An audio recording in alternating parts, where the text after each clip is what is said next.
আমার তো মনে হয় যে রোডম্যাপ খুব স্পষ্ট রোডম্যাপ দেওয়া হয়েছে, ঠিক না?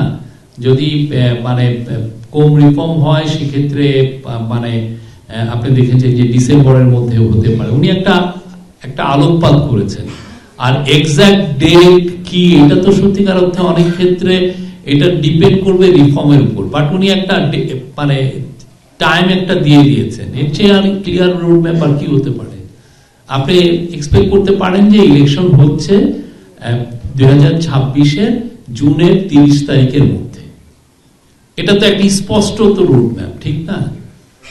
এখন আপনি যদি বলেন যে নমিনেশন পেপারে ঠিক হবে, শিডিউল এটা তো নির্বাচন কমিশন দেবে। উনি একটু বলেন, আপনি বলেন না, পূর্ণাঙ্গ শিডিউল বা নির্বাচনের সুনির্দিষ্ট দিনক্ষণ বা নির্বাচন একেবারে নির্দিষ্ট কবে হবে, কবে মনোনয়নপত্র দাখিল হবে, এগুলো নির্বাচন কমিশনের কাজ।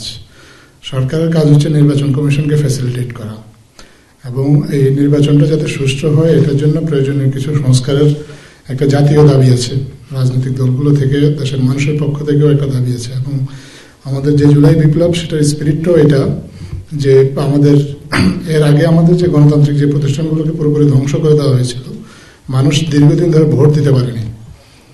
সো মাননীয় প্রধান উপদেষ্টার কাছে আমাদের তরুণদের একটা দাবি ছিল যে তারা যেন ভোট দিতে পারে এবং তাদের সবার যে অধিকার, নাগরিক যে অধিকার, এগুলো নিশ্চিত করা যেন হয়। তো সেই দাবির আলোকে, সেই প্রত্যাশার আলোকে কিছু সংস্কার কমিশন করা হয়েছে সরকারের পক্ষ থেকে। 6টি সংস্কার কমিশন করা হয়েছে সুনির্দিষ্টভাবে প্রথম দিকে বিষয়ভিত্তিক। এরপরে আরও কিছু সংস্কার কমিশন করে মোট 15টা কমিশন করা হয়েছে।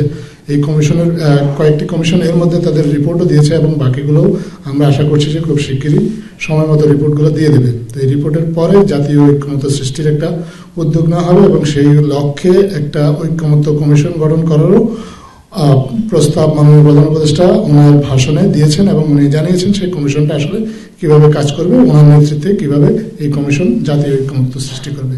তো জাতীয় ঐক্যমত্য যদি সংস্কারের বিষয়গুলোতে তৈরি হয়ে যায়, তাহলে নির্বাচনের দিনক্ষণও আসলে নির্বাচন কমিশন তখন হয়তোবা জানিয়ে দিতে পারবে। এছাড়া নির্বাচনের জন্য যে প্রস্তুতির বিষয় আছে, সেই প্রস্তুতির কাজ তো নির্বাচন কমিশন শুরু করে দিয়েছে, এবং তারা সময় মতো সময় সময় আপনাদেরকে সে বিষয়ে জানাচ্ছে। তো নির্বাচনের একদম যদি দিনক্ষণ জানতে চান, তাহলে এই বিষয়ে আসলে আপনাদের সবার উচিত নির্বাচন কমিশনের সাথে যোগাযোগ করা।